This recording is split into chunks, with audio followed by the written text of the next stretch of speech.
telephone poles in the way, they have to be moved, and I don't believe that the work will go outside the property lines. It'll all be done from inside the fence.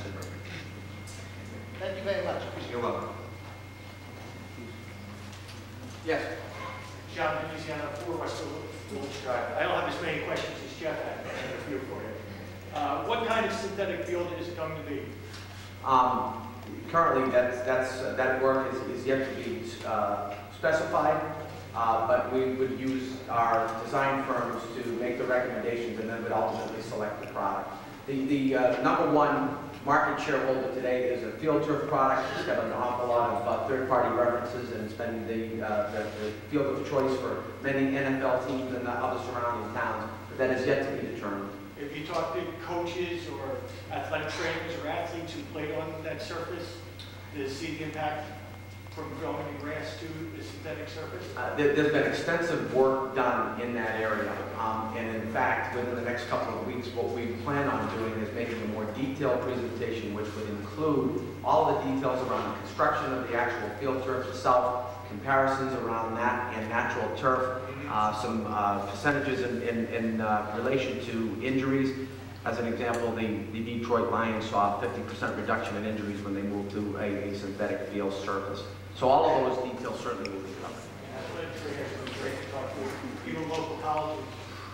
Also, to answer that, every one of the high school coaches was interviewed, and they're part of a video that we have that's part of our fundraising campaign, and each one of them, plus the athletic director, they spoke to why they like this better than the others, and why it's safer, and why they're excited about getting it here in Mount Vernon. How many nights a year do you anticipate the lights being on? What's that?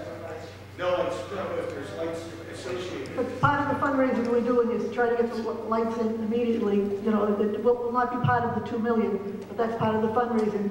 The important part that we see are the lights, so that we would give every lacrosse, field hockey, every one of the leagues a chance to maybe have either a tournament or a home game to raise some funds, and the same for the high school. The high school now, every one of their teams will be able to have a night game, so they can get some draw in there. It won't be 7 nights a week or 5 nights a week, but we love the idea of some weekend activity there for the community to come. And then the cost of the electricity associated with that, would that be covered by the commission, or would that become a town cost? It'll be part of Parks and Recreation.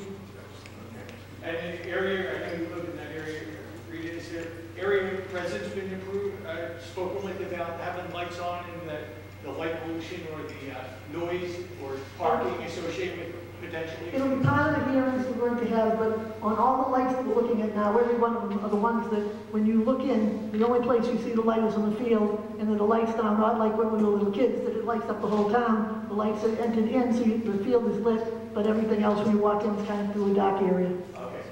And the last thing, with it, are there any costs associated if the work took place in the fall?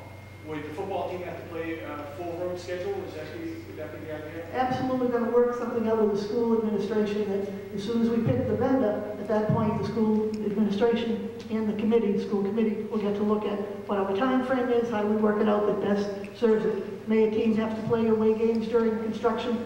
It's possible, but we're trying to look at the best way to disrupt the least amount of things. And is there additional costs associated with playing a full road schedule, or is it kind of down? Minor transportation. Minor. And most of our transportation costs are covered out of revolving funds from the fees.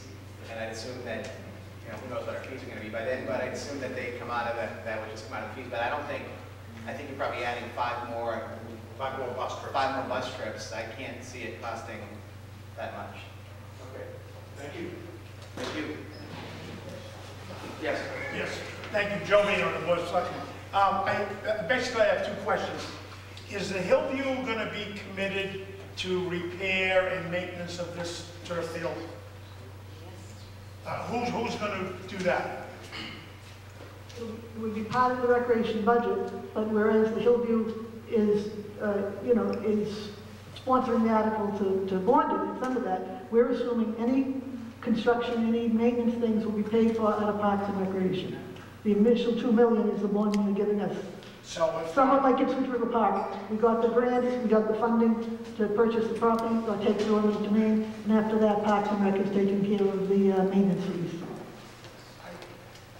I guess my question is, Rita, let's just take a for instance. If there's damage done to the field, I understand it can be extremely expensive. Is the Hillview going to commit to paying for that, or is that going to come out of your recreation budget? Coming out of Parks and Recreation budget.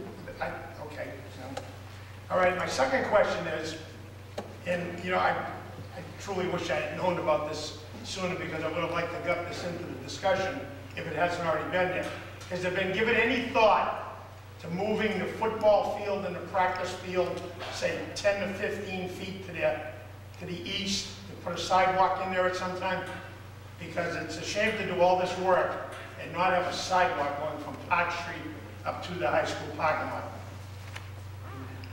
Well, it's something that can be considered in the preliminary design. Again, we will be looking at probably 3 different alternatives for you know, the layouts, although, you know, the site itself kind of restricts you, you don't have much flexibility. But the fact that we're adding on track will require us to move more towards the terrace practice area. There will be maybe a small retaining wall put in there in order for us to gain more real estate, because now it's kind of sloped down. There's probably a 20-foot strip that's you know, got a 3 to 4 foot drop on it. So if we were to put in a wall, we gain back that real estate. There would be room for to put in maybe you know, pathways. Again, it's just a conceptual. The conceptual plan we had just showed a connection between their upper parking lot and the front of the high school. If I may, just a comment. I just think it would be a tragedy to spend $2 million on a complex, which I'm not saying is a bad idea, and not provide somewhere for the people to walk from Park Street up to the school parking lot. I have a hard time. You know, it's a good point, and Yeah. that's something that can be considered in the preliminary design. Again, everything has been conceptual at this point. We don't know how much real estate we have between the roadway and the baseball fields. But certainly, if there was enough room there, we could put in a 4-foot sidewalk to connect Park Street up to the parking lot. That is the problem I have with it then, is that we cannot be assured at this point that you'd be able to do that. I just think for safety. What we need to do, which is part of the process, is to have a detailed topographic survey done, which picks up, you know, fences and everything. And then we have to lay out, you know, the track and see what space is available. But certainly keep it in mind.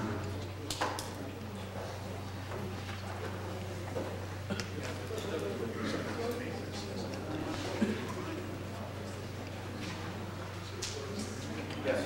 Sean Delaney, Board of Selectmen. I was wondering if there's someone from Hillview here that can answer the question concerning financing of the project and whether or not there's any concern that golf revenue, given the state of the economy, will drop off this coming year, next year, and preceding years. Thank you, George.